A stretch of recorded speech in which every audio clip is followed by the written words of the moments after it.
Welcome to the Workforces Podcast. I'm Julian Alssid. And I'm Kaitlin and LeMoine, and we speak with innovators who are shaping the future of work and learning. Together, we unpack the complex elements of workforce and career preparation and offer practical solutions that can be scaled and sustained.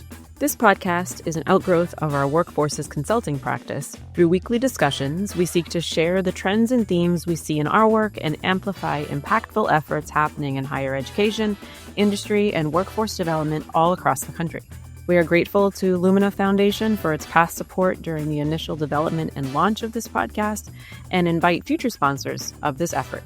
Please check out our Workforces Podcast website to learn more. And so with that, let's dive in. So, Julian, we're at an exciting point here, kicking off season 5. Can't believe it. We're rapidly coming up on 50 episodes and 2 years of hosting this podcast. Thanks to all of our guests and listeners who have supported this work so far. And we're excited to be in this new season, and felt like a good moment to welcome everyone and take this moment to share our own perspectives. It feels like a good time to flip the mic back on ourselves and share a bit of our own thinking at this evolving and fast-moving intersection of work and learning. Yes, it indeed is a milestone moment for us, Kaitlin, as we embark on season 5 here. And it's been such a pleasure, working with you, consulting with you, and podcasting with you. And also, I'm so grateful to our guests and our audience for making this possible. It's just as we had hoped from the beginning, as this kind of grew out of our consulting, it really has just become kind of a natural corollary and feedback loop for us to keep learning and sharing and learning and sharing. So let's learn and share with one another today. Absolutely. Well, the feeling is mutual. Thank you for your partnership over the last few years in this work and in our consulting efforts. And excited to dive in with this conversation today.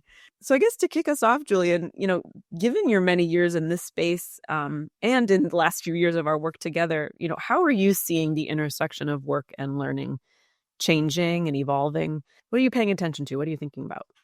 I keep going back to the same point. When I really think back to my 35 years in the field, when I started this, and even when we met over a decade ago, this was still fringe work. It was people interested in workforce development were basically the people who are working on workforce development in one form or another. And it has gone from front to center, I think, driven mostly by economic imperative, by rising skill demands and gaps between learners and employers and everyone trying to find a better way to come together. It's been enforced and I think fed further by policy. So, for example, I guess I will say and have been saying this for a long time too, it's really been kind of an apple pie topic that cuts across the political spectrum. And so, and we're even seeing that with all the change going on now. The Biden administration, previous administration, made significant investments in workforce development, and that helped to accelerate and focus attention across industry and government and education. And just recently, the Trump administration released its new talent strategy report, which kind of lays out a plan for a more streamlined system. Now, of course, these approaches are very different. And I think along with that is this kind of great sense of uncertainty, where will these new policies drive us? And so it's kind of like we're all dressed up and not exactly sure where to go. Right. Well, and everything's moving so quickly too, right? It's the policy. It's also the tech space. It's also how industries are shifting very, very quickly and just trying to keep pace and kind of keep all of these different changes on our radar screens while still moving the work forward feels like a key challenge. Yeah. So yes, absolutely. And there's just so many pieces of this to unpack. What do you see as what is rising to the surface for you? Yeah, I think that one of the things that strikes me that feels distinct from other points, I guess, in my work in this field over the many years is that I feel like there's so much happening for employers and industry, for educators, whether in K-12 or in higher ed, and for learners, kind of all at the same time. And maybe it's partially that, the focus of my work has shifted too over the years, like from being very focused on implementing one program or one initiative or thinking about tactically how to go about doing things versus also now operating at a level of thinking about how does this broader landscape impact work with different types of clients.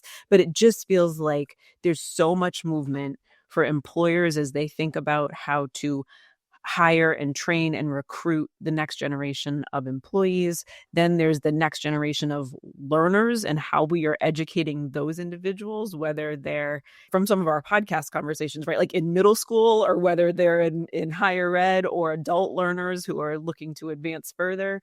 And then for the actual people, for those learners as they're looking for jobs and looking to advance, it just feels like there's so much movement, so much at stake. And it's like this moment of de-siloing wherever possible, because we're all like, there's this recognition that employers can't do this work without educators. Educators can't do this work without employers. And we need this feedback loop in order to really try to all advance in this complex intersection of work and learning together. That's, I feel like, really top of mind for me at this moment. Yeah, it is. It is so complex. And I like to try to think about like, well, what are the threads that run through it all? Kind of try to bring some clarity. And one that keeps popping to mind for me is this whole idea of the rise of a skills-based ecosystem. Mm-hmm. That, I think that, that there was so much talk for years about, kind of the knowledge-based economy. And I do think we are on some level shifting to more of a skills-based economy. And I was even just thinking back to like interviews we did. I remember Matt Siegelman from Burning Glass Institute talked about the study that Burning Glass had done back in, I think, 22, that showed that at that point, the average job had seen 30% of its skills replaced in 5 years. And so this whole idea of kind of the one and done model of education becomes obsolete. And by the way, that 37% figure came before the widespread adoption of generative AI. Yeah. So what does it mean now, right? Yeah. Exactly. What are we moving now? Right. It was bad enough then, and you could see the gaps, and you could see employers complaining about not getting the skills, and people frustrated with their education, saying they're not getting what they need. And so, but I think what we're seeing now is employers are increasingly prioritizing skills and competencies. They're still certainly, their leadership has degrees, but it's definitely moving to the fore. Mm-hmm. No, I think that's right. I mean, I think one thing that stuck out to me from our episodes this past season, kind of building on that, were a couple of different conversations just around this integration of like career advice, support, and transparency kind of across this ecosystem, and certainly being built more into the educational experience. Like, whether it was our conversation with Nisha Taylor with NACE regarding the career competencies and making the skills and competencies that learners are acquiring clear and transparent, like how to talk about those things with employers, how to make it ring true to employers. And then even thinking back to Scott Carlson and Ned Laff with their Hacking College book, and thinking about how do we really make the experiential learning more embedded through like a field of study type approach in the higher ed experience, right? Like, so it's like, I think what you're saying about this knowledge-based economy and this becoming more front and center, there, I think, is more and more great work being done around how do we bridge that gap and make the language we're using clear across employers and learning institutions, so that it's like, this is what people know and can do, and learners know how to communicate it. And actually, the transparency thread has been woven into our consulting work as well. We support clients in researching and determining learning pathways that lead to career progression in order to make opportunities clear for both learners and employees who may themselves be at very different stages of their career journeys. So, I guess really so much of it's about being explicit about naming the skills being acquired in a way that's useful for learners, especially at this moment with AI, where it can be really challenging to make oneself distinct. And really so much of it's about being able to communicate your knowledge, your experience, and what you know and can do. Exactly. And it's really leading so many of the institutions to adapt their curriculum and embrace this sort of new model of education that focuses on skills and practical applications. So how do you do that while maintaining, academic standards to the degree that you feel those are important? We know those academic skills are the skills that carry people longest in their careers. And I think part of what also adds to this complexity is this proliferation of new tools to kind of inform and support the entire learning and advising and hiring cycle. Right. So it's just like a blizzard of information and activity that all revolves around this kind of rise of this sort of skills-based ecosystem and redefining the role of education. No, I think that that's right.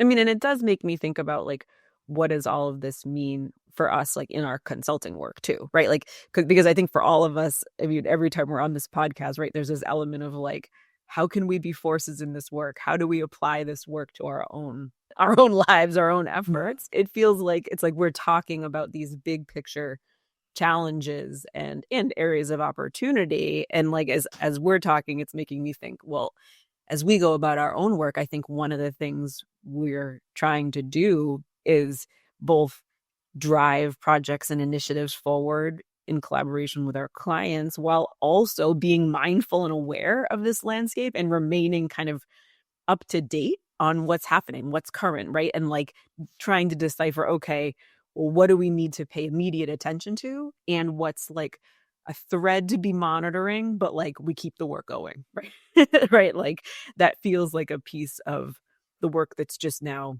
inherent in everything we take on, as far as like one idea for like practical implementation of all this learning. It's just part of how we approach it now.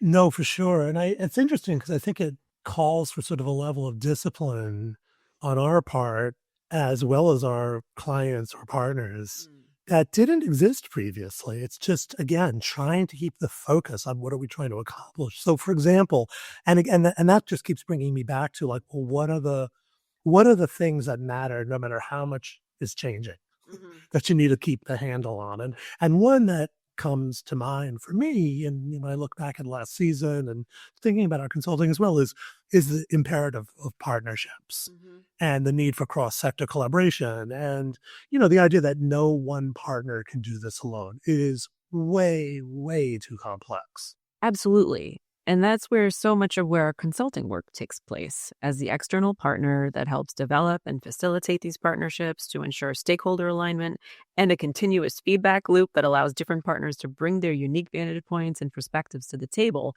while also being mindful and aware of the broader landscape in which we're all operating and collaborating. And working together can help to unearth where there might otherwise be hiccups, like you were thinking of it this way, oh, I was thinking of it that way. How can we come together before we design a solution? Exactly. I'm thinking about the work we're doing now with a community college in Massachusetts and its partners around manufacturing. It really is about what each partner brings to the table that's unique. In this case, the educators educate, the employers run businesses. There's a lot of nuance there in the perspectives and how do you communicate them and how do you get everyone on the same page so they can right up front have the basis for a solid partnership that's going to ultimately make a difference. Yeah, exactly. I mean, this is difficult and complicated work. Yeah, and it's often why we're brought in as consultants. So given all of that, what can people do to be forces at this rapid time of change and transition? And maybe this sounds like too optimistic, but there's a part of me that's like, let's continue to drive good work forward, right? There's so many amazing programs, initiatives, like that are really focused on helping learners succeed, meet their next milestone, their next goal, whether it's workforce development, a training program, 4-year degree, whatever it is, right? Like there's so many great initiatives moving. Like I think at moments of like a lot of change and transition, it's almost like don't stop. Like there's the need to slow down and reevaluate and be aware of what's going on. But also there's just so much need that like the work will continue in some way, shape or form. And I think, like I said earlier, the other thing is really to remain as much as possible, like remaining current, right, on these shifts, maybe without any one new bit of information totally driving you in a totally new direction. Because I think it can feel like that. Like, oh, wait a minute, this is the newest information on AI. What do we do with this? And it's like, well, how does that new information fit within the existing strategy you have in place? How can you learn from that information or incorporate it without maybe it upending, like, whatever your strategy or plan is? Those are a couple things that stick out to me. Yeah, it's funny as you say that. What popped in my mind is there's technology alone cannot solve the workforce challenges, Totally. at least not yet. But in fact, I think for me, 2 points that kind of come to the fore in terms of what we can do to be forces in this time of changes. Well, the main one is just to kind of keep our eye on the prize, because it is, as you say, so easy to get caught up in the swirl or chase down rabbit holes. And at the core, the intersection of work and learning is about helping individuals thrive and growing the economy. It's kind of this dual customer focus, as we like to say. And so I think, therefore, our clients, our customers, our audience, and us all need to embrace agility and partnership. We really need to adopt this mindset of continuous learning and adaptability, because this things are changing and they're going to keep changing and changing. I mean, we're like, again, we've barely begun to factor in AI to what the impact on work. And if you look at the amount of money being invested, it's going to have an impact no matter what the reports today are telling us. And the impacts are already happening, right? They're already happening, but they're going to be way more massive than anyone will probably realizes or wants to admit. I think back to the conversation we had even a couple of seasons ago with Pardis Madhavi, who's the former university president, who talked with us in the season 3 and about how leaders of institutions have to embrace a high tolerance for failure and a culture of nimbleness, and in order to remain relevant. And I think that's something we all need to do. And then the other is just not to lose sight of the fact that this all has to be anchored. This work has to be anchored in human purpose. I mean, that's the secret sauce, right? Yeah, no, I think one of the things that sticks out now more than ever, and it's come up in a couple of our podcast conversations with Matt Siegelman and Julia Freeland-Fisher, just around like the human connection piece, right? Like so much of, I think, what's happening now is re-emphasizing the importance of human skills, and like, how do we make sure those connections remain and that we continue to build skills like problem solving and critical thinking and communication, right? Like, not let go of those skills as these other technological advancements, as you said, right, continue to push us in new and kind of uncharted directions. It was on Gene Eddy. This quote kept popping out at me as I went back to listen to our earlier podcast in preparation for this discussion. Is Gene Eddy from American Student Assistance said that the goal is to help students find a path that makes their hearts sing. And I think ultimately we've just got to keep that human focus. Yep. I think that's right. So with that said, here we are ready to launch our next set of interviews, where we will certainly continue to unpack and delve into these and more topics as they emerge. Yep. We're kicking off season 5, and we'll be diving in our next episode with new guests and a whole new season. So thank you, Julian, for taking the time to talk with me today.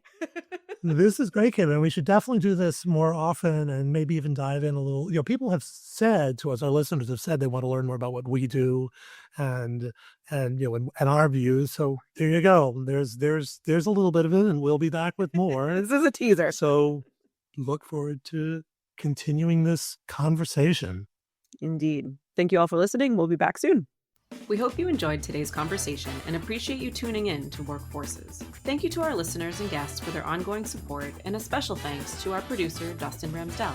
If you're interested in sponsoring the podcast or want to check out more episodes, please visit workforces.info/podcast. You can also find Workforces wherever you regularly listen to your favorite podcasts. If you enjoyed this episode, please subscribe, like, and share it with your colleagues and friends.